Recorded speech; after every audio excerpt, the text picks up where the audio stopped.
In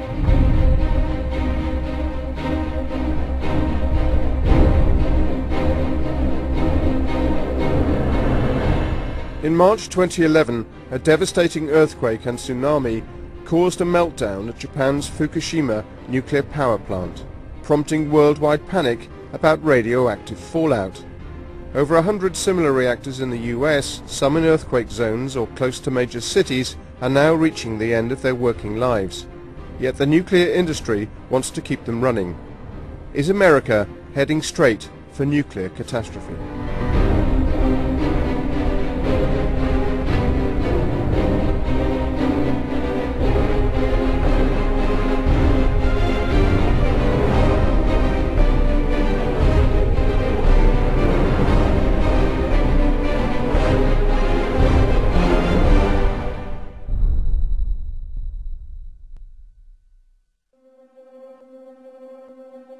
On March 10, 2011, the highest-ranking members of the NRC, or Nuclear Regulatory Commission, gathered in Washington to make an important decision. Would Commissioner Ossendorf please affirm your votes? Aye.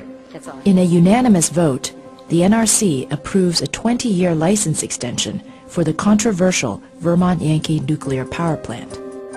Just hours later in Japan, a plant with the exact same nuclear reactor design will face a catastrophic event. A devastating earthquake, followed by a tsunami with waves twice as high as the seawall around the plant, floods out the emergency generators. President Obama warns Americans in Japan to evacuate the danger zone. Called for an evacuation of American citizens who are within 50 miles of the plant. Without emergency power, engineers can't keep the reactors cool. Gas explosions destroy units 1, 2, 3, and 4.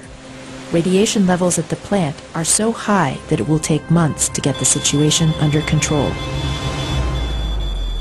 Back in Washington, the chairman of the NRC, Gregory Yatsko, put the agency on high alert. First and foremost, when there was the earthquake, the agency activated its emergency response center. We were concerned about the potential for a tsunami to hit the plants on the west coast of the United States. Yatsko also ordered an immediate safety review of all U.S. plants. Here in the United States, we have an obligation to the American people to undertake a systematic and methodical review of the safety of our own domestic nuclear facilities. There are 104 nuclear plants in the United States, originally licensed to operate for 40 years. Now, many are reaching the end of their approved lifespan, and the companies that operate them are looking to the NRC to relicense them for another 20 years. Our reporting has uncovered serious problems with NRC oversight that could be putting over 100 million Americans who live near nuclear plants at risk.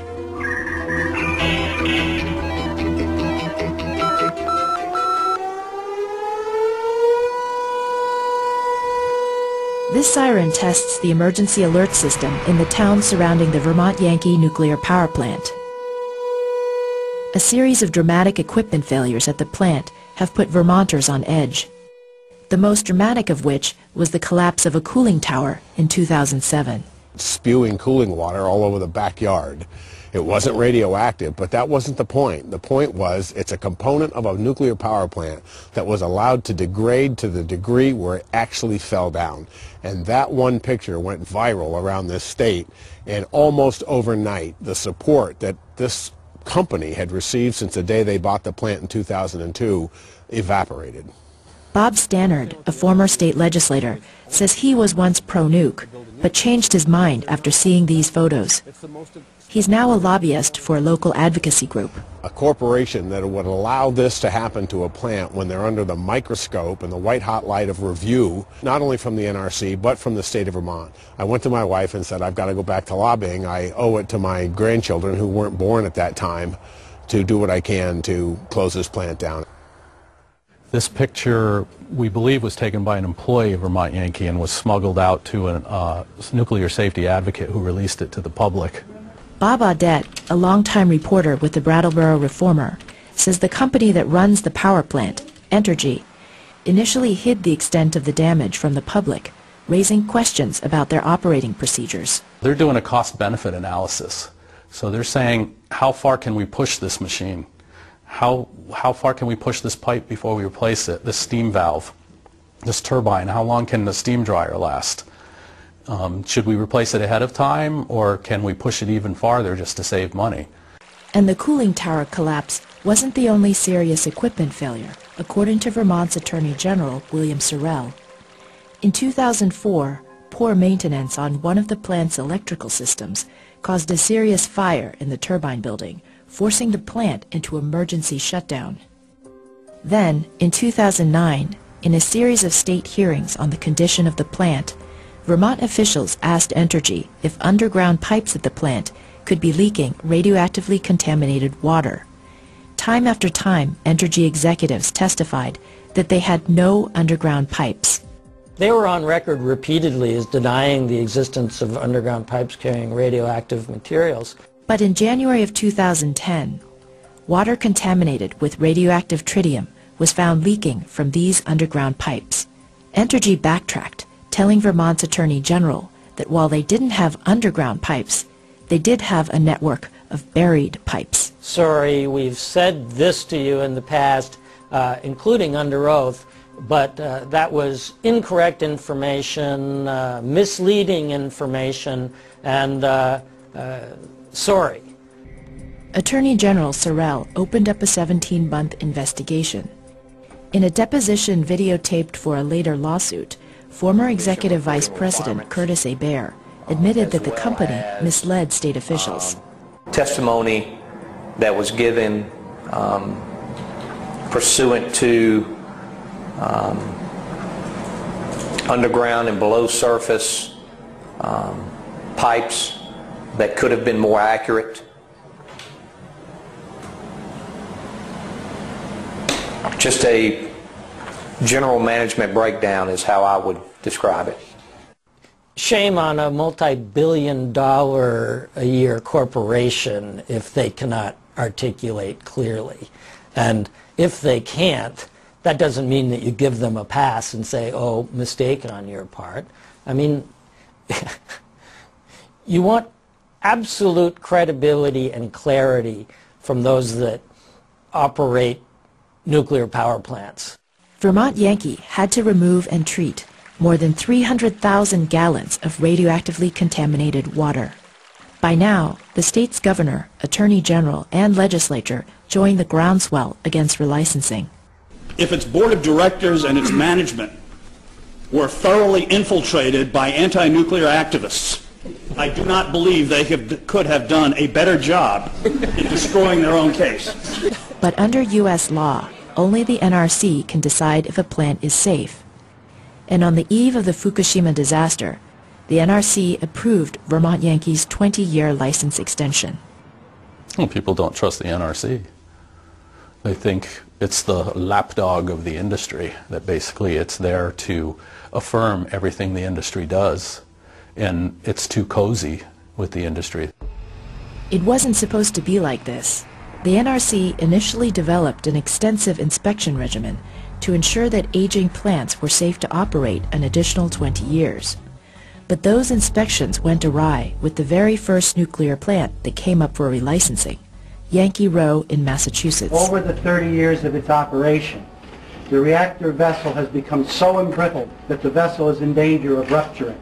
This would most likely result in a large release of radiation to the environment. The NRC's inspections found that the plant's reactor vessel was in need of immediate replacement.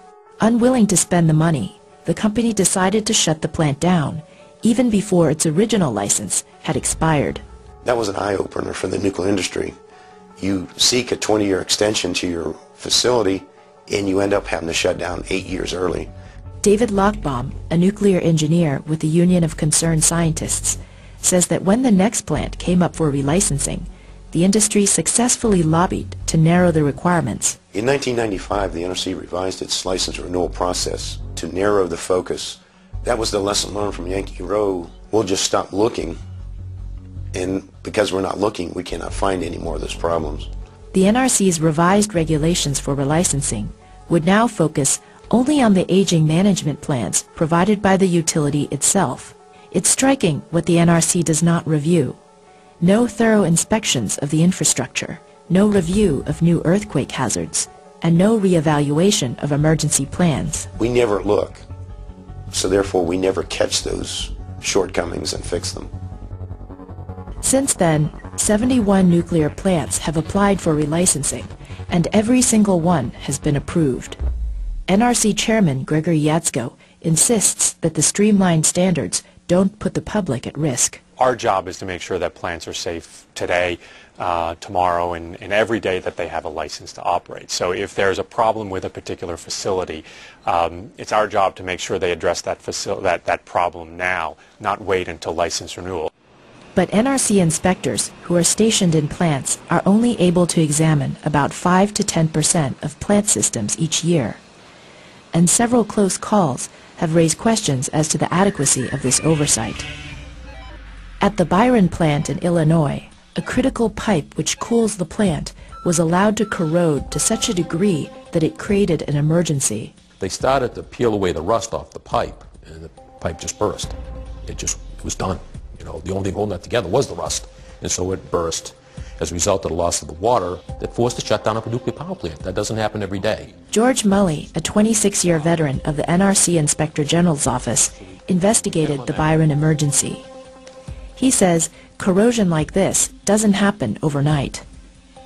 Month after month, plant engineers lowered the acceptable thickness of the pipe, eventually claiming that a paper-thin pipe would be safe to operate. 0.03. Now, 0.03 is 3/100ths of an inch. I don't know how you can get a pipe wall that thin. It's like 7 or 8 sheets of paper. I mean, you are talking paper thin. And this is carrying water under pressure used to cool a power plant. According to Mully, the NRC should have caught the problem much earlier. There's still an attitude in the agency. I trust the licensee. Mully says this is a widespread problem at the NRC. I had a manager tell me once on an investigation, I said, you didn't check. This guy was not telling you the truth. You didn't check what he told you. Why is that? Oh, I would never check what a licensee tells me. Well, why is that? Because it's against regulations for licensees to lie to me. In his final report to Congress, Mully criticized the NRC's oversight of the Byron plant. But instead of sending on his findings, his superiors rewrote the report to lay the blame on the utility and kept it from being made public. We asked Chairman Yatsko about the Byron incident. I wouldn't necessarily characterize with the characterization that the pipe burst. As I said, we have pipes that... Well, a worker was scraping rust off of it, and it just scraped right through the rust. Well, again, I think we have a very robust program here to address these issues. There are going to be challenges with corrosion and with other degradation of piping systems. You would hope that at least the Fukushima incident said, you know what, you don't like to think about it, but big things can happen. And you've got to act and you've got to regulate as if big things can happen. In California, one of the most seismically active zones in the world, many think it's only a matter of time until the big one. This may be the facility that, if something does go wrong, could be our Fukushima. Not because of a tsunami, but because of a massive earthquake that could cause catastrophic damage. State Senator Sam Blakesley represents the district that includes the Diablo Canyon nuclear plant, considered the most seismically dangerous in the country. Now, if we're talking about something over a magnitude 7... Blakesley knows the devastating power of earthquakes better than most. He has a PhD in earthquake studies, and he's been urging the NRC to take seismic threats more seriously. In 2008, he became even more alarmed when a seismologist with the U.S. Geological Survey discovered a new earthquake fault. Looking offshore, I found a number of small earthquakes that previously had looked kind of scattered, actually lined up along a line that ran basically right along the coastline near the Diablo Canyon nuclear power plant. Jean Hardebeck's research points to a dangerous possibility. She says that the newly discovered shoreline fault could combine with another fault called the Hasgri to create a powerful earthquake right at the plant. A similar scenario surprised Japanese seismologists at Fukushima. But the owners of Diablo Canyon, Pacific Gas and Electric, say there's nothing to worry about. They say Hardebeck's analysis is flawed and the plant can operate safely for years.